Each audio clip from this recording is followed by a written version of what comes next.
Paul Heggen, and we're getting ready for a bit of a windy weekend. Yeah, kind of wild. It's going to be cold, but also really dry and windy, right, Paul? Yeah, it's going to be breezy, and that's the concern with still fairly dry fire fuels across the Bay Area with elevated fire threat. It's something we always have to monitor whenever the winds pick up.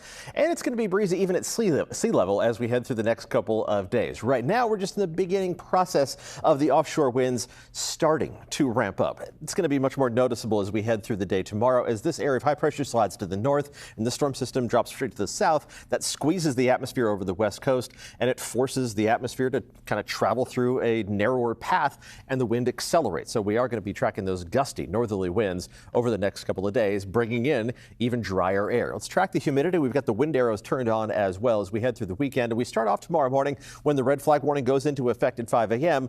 without any critically low humidity levels. But those humidity levels drop quickly as we head through the first few hours of daylight on Saturday. And you can see by the time we hit Saturday afternoon, we're down into the 10 to 15% range. Now, the red flag warning includes more than just the North Bay and the East Bay, also includes the Santa Cruz Mountains, but the conditions don't look like they're going to be as critical around the Santa Clara Valley and in the Santa Cruz Mountains. That's where we're focused on this particular part of the Bay Area. Those humidity levels aren't going to recover to any great extent as we head through tomorrow night into early Sunday morning. Still in the 10 to 15% range, even overnight into the early morning, pre-sunrise hours on Sunday, and the humidity levels get even lower Sunday afternoon. But the winds are going to start to relax, start to shift a little bit Sunday afternoon, and our red flag warning expires at 5 p.m. on Sunday. Here's the good news. Now, the fire fuels are fairly dry, which is kind of the default mode for late October, but they're certainly not as dry as they could be. In fact, where we are, we measured this with something called energy release component, the dryness of the fire fuels, where we've been so far in 2023 is tracked by the blue line, and the gray line is average. And right now, we're near or even slightly below average. Now, the fire fuels are going to dry out quickly with those northerly dry winds, but we're nowhere close to record levels of dryness.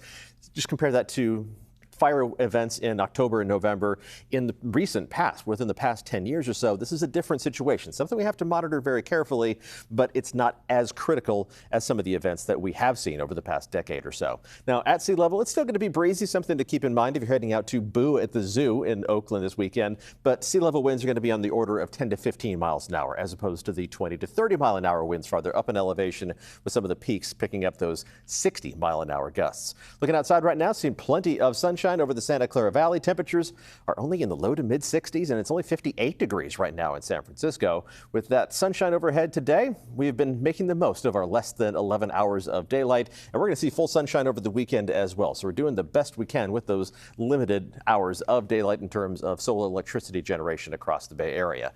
It's going to be chilly tonight. Temperatures mostly dropping down to the 40s, but a frost advisory for the North Bay valleys as temperatures tumble down to the mid to upper 30s by early tomorrow morning. We are going to return to close to average temperatures tomorrow. In fact, everybody's going to be within a degree or two of normal by Saturday afternoon, which means mostly low 70s in the Santa Clara Valley, up to 72 degrees in San Jose, just 1 degree below normal. Low 70s inland in the East Bay, right around 70 degrees for both Fremont and in Redwood City. Back up to the mid 60s at Half Moon Bay, back up to the mid to upper 60s in San Francisco after a chilly day today. And temperatures inland in the North Bay, it's a downslope wind, so that's going to warm things up a little bit, but you're still also going to be within a degree or two of what's normal for late October. And it's pretty much a normal temperature pattern in the 7-day forecast as well. Let's start with inland parts of the Bay Area, and we'll see some subtle little ups and downs. Looks like the warmest day is going to be the first day of November on Wednesday, and then some more cloud cover is going to knock our temperatures back down closer to average as we finish off or head into the first weekend of November. Temperatures around the Bay, a similar up and down pattern, but very subtle ups and downs. Temperatures aren't the problem. It's the offshore winds and the low humidity levels that we're going to be monitoring. And we're really not looking at much of a rain chance even at the tail end of the 7-day forecast. Let's bring in the forecast for the coast. Temperatures, of course, are going to be cooler, but just kind of hovering in the mid 60s. And even along the coast with those clouds Thursday, I don't think you're going to see anything more than a little bit of patchy drizzle. All right. Sounds good. Thank you, Paul.